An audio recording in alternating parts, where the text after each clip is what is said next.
House RT ने America के राष्ट्रपति जो बाइडेन के एक दिन पहले इजराइल पहुंचने की जानकारी देते हुए सोशल मीडिया पर एक वीडियो शेयर किया और इसे भारत की मीडिया ने भी चला दिया। हालांकि बाद में पता चला कि आरटी का शेयर किया गया वीडियो 2022 का है, जब बाइडेन इजराइल गए थे। और आज ये वीडियो ये बताकर शेयर किया गया था कि जो बाइडेन अपने निर्धारित दौरे से एक दिन पहले ही इजराइल पहुंच चुके हैं।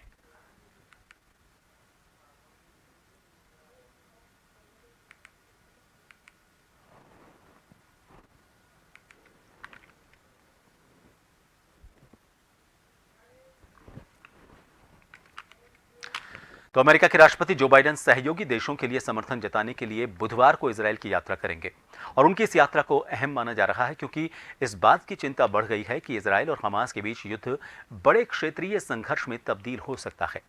अमेरिकी विदेश मंत्री एंटनी ब्लिंकन ने बाइडेन की इजरायली यात्रा की घोषणा की। बाइडेन की यात्रा को काफी अहम माना जा रहा है, क्योंकि गाजा पट्टी में मानवीय हालात और ज्यादा गंभीर हो रहे हैं और इजराइल 141 वर्ग मील क्षेत्र पर संभावित जमीनी हमले की तैयारी कर रहा है, ताकि हमास आतंकवादियों को जड़ से उखाड़ फेंका जा सके। अमेरिकी और इजरायली अधिकारियों का कहना है कि होलोकॉस्ट के बाद से यहूदियों के खिलाफ सबसे घातक ये हमला किया गया। बाइडेन अपनी यात्रा से अब तक का सबसे कड़ा संदेश देना चाह रहे हैं कि अमेरिका इजराइल के पीछे है।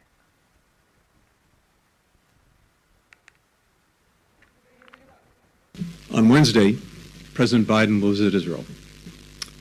He's coming here at a critical moment for Israel, for the region, and for the world. And he's coming here to do the following. First, the President will reaffirm the United States' solidarity with Israel and our ironclad commitment to its security. President Biden will again make clear, as he's done unequivocally since Hamas's slaughter of more than 1,400 people, including at least 30. और फिलहाल जितनी भी हलचल Israel को लेकर चल रही हैं, हमास को लेकर चल रही हैं, एक दूसरे देशों का जो सहयोग मिल रहा है, टिप्पणियां हो रही हैं, इस बीच बाइडेन का इजराइल पहुंचने का कार्यक्रम क्या इस पूरे हालात को एक अलग मुकाम तक लेकर जाएगा, बात करेंगे। इसको लेकर हमारे साथ विदेश मामलों के जानकार डॉक्टर करुड़ी सिंह जी इस वक्त फोन लाइन पर बने हुए हैं। डॉक्टर साहब, अभी फिलहाल जो भी हालात हैं, पूरी दुनिया के जो अलग अलग मुल्क हैं अपने अपने तरीके से अपने अपने कोई हमास को सही समर्थन कर रहा है, ईरान की बात करें तो, या फिर कुछ देश ऐसे हैं जो इजराइल को समर्थन दे रहे हैं। लेकिन अमेरिकी विदेश मंत्री 2 बार तो दौरे कर चुके हैं, लेकिन अब अमेरिकी राष्ट्रपति का अचानक वहां पर पहुंचना, आपको लगता है कि हालात सामान्य होने की दिशा में यह कदम इसे माना जाए, या फिर लग रहा है कि कुछ ऐसी पेचीदगियां अब आने वाले वक्त में शुरू हो जाएंगी जो दुनिया के कई मुल्कों को इसमें झोंक देंगी? देखिए, अमेरिका के प्रेसिडेंट का आना मुझे नहीं लगता कि कोई शांति स्थापना का प्रयास होगा। अमेरिका का आना का मतलब वहाँ अमेरिका के विदेश मंत्री तो आके गए हैं, और प्रेसिडेंट का आना ये नहीं दर्शाता है कि वो शांति स्थापना का प्रयास करेंगे। लेकिन अमेरिका का भू राजनीतिक हित जुड़ा हुआ है, और इधर चीन और रशिया और ईरान ये काफी एक्टिव हो गए हैं। तो अमेरिका अपने प्रभाव को बनाए रखने के लिए अंतर्राष्ट्रीय जगत में जो अमेरिका की स्थिति है उसको बनाए रखने का प्रयास है, क्योंकि इजराइल के राष्ट्रपति ने अभी ये कहा है कि गाजा में कोई भी इनोसेंट सिविलियन नहीं है। तो पूरे गाजा वालों को उन्होंने ये माना कि कोई भी इनोसेंट सिविलियन नहीं है, सिविलियंस इन्वॉल्व हैं इजराइल के प्रेसिडेंट के अनुसार। और जिस तरह की मानवीय त्रासदी हो रही है, जो यूक्रेन क्राइसिस है उसमें इस तरह की त्रासदी नहीं हुई है। लगभग 1 मिलियन 10 लाख से ज्यादा लोग डिस्प्लेस हो चुके हैं।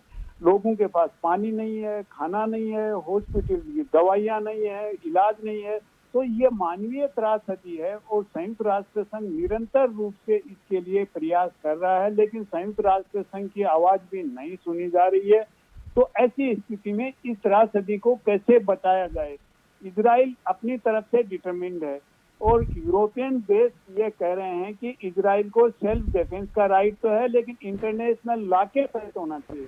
तो इजराइल इंटरनेशनल लॉ का, अंतर्राष्ट्रीय कानून का निरंतर रूप से उल्लंघन कर रहा है। मानवीय जो दृष्टिकोण होना चाहिए वो नहीं अपना रहा है।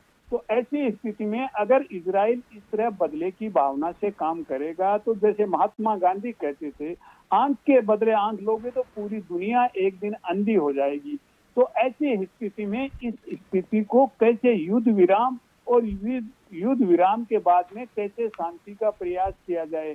ईरान ने ये प्रयास किया है कि जो इजरायली वहां बंदी बनाए हुए हैं, जिनको पहले से किडनैप कर लिया था, उनको छुड़ाने का ईरान ने कहा है कि वो हमास इसके लिए तैयार हो जाएगा, लेकिन अभी भी इजराइल मानने को तैयार नहीं है। इजराइल जिस तरह का कमिटमेंट है, प्रतिबद्धता है, उससे लगता है स्थिति और बिगड़ेगी। मुझे नहीं लगता कि बाइडेन किसी रूप में शांति स्थापना में ज्यादा सफल होंगे।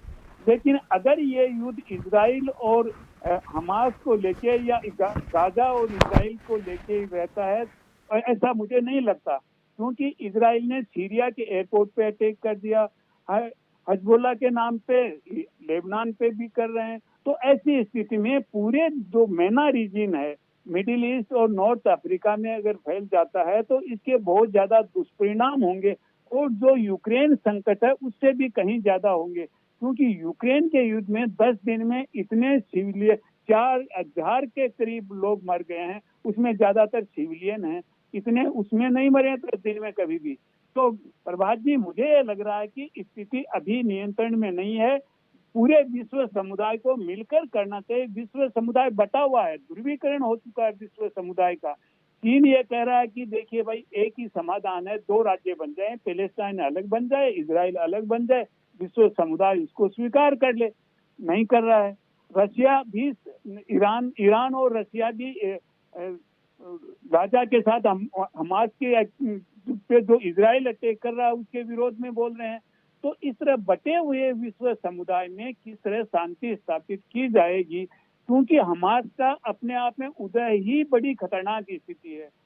क्योंकि हमें यह समझना चाहिए कि पैलेस्टीनियन लिबरेशन ऑर्गेनाइजेशन जो कुछ उदारवादी था, वो क्यों खत्म हुआ?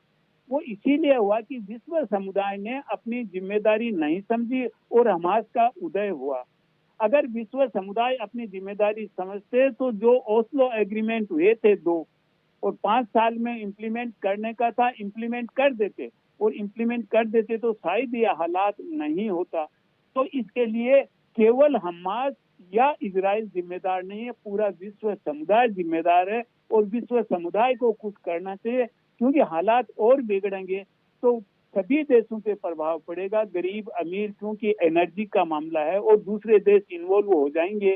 तो ये इस युद्ध का विस्तार होके कहीं और ज्यादा, कहीं यूक्रेन संकट से भी ज्यादा भयंकर संकट न हो जाए। प्रभात जी, इसके लिए प्रयास करना चाहिए। मुझे अब बाइडेन साहब कितना प्रयास करेंगे मुझे नहीं मालूम है।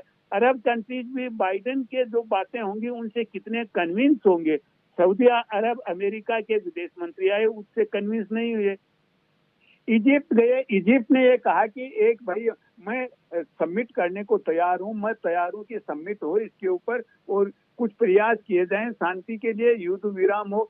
उस पे भी अमेरिका के जो विदेश मंत्री हैं उन्होंने बहुत ज्यादा रुचि नहीं दिखाई कि जो इजिप्ट का प्रस्ताव है कि सबमिट की जाए। उन्होंने इजिप्ट को इतना जरूर कहा कि जो डिस्प्लेस हो रहे हैं उनको आप मानवीय आधार पे अपने यहाँ रोका जाना चाहिए, अलाउ करो जी। इतना सा किया है। तो मुझे नहीं लगता कि बहुत ज्यादा फर्क पड़ेगा प्रभात जी। जी जी प्रभात, बहुत बहुत शुक्रिया डॉक्टर साहब हमसे जुड़ने के लिए। तो उम्मीद ये की जा रही है कि जो बाइडेन का ये दौरा कुछ अच्छी खबर लेकर आए, क्योंकि जो जनहानि हो रही है 2 देशों के बीच में, उस आवाम की हानि जिसका कोई लेना देना इन मामलों से नहीं है, वो सबसे बड़ी चिंता का विषय फिलहाल विश्व समुदाय के लिए बना हुआ है। देखना होगा जो बाइडेन जब वहाँ पर पहुँचते हैं तो उसके बाद क्या मैसेज उनकी तरफ से इजराइल को, फिलिस्तीन को या फिर दुनिया के बाकी मुल्कों को दिया जाता है।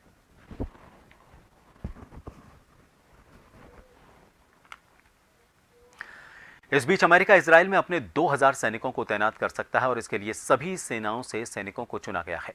जानकारी के मुताबिक ये युद्ध नहीं लड़ेंगे बल्कि मेडिकल सपोर्ट और सुझाव देने का काम करेंगे। और इस बीच अमेरिका के army chief Michael Erik Kurilla Israel पहुंचे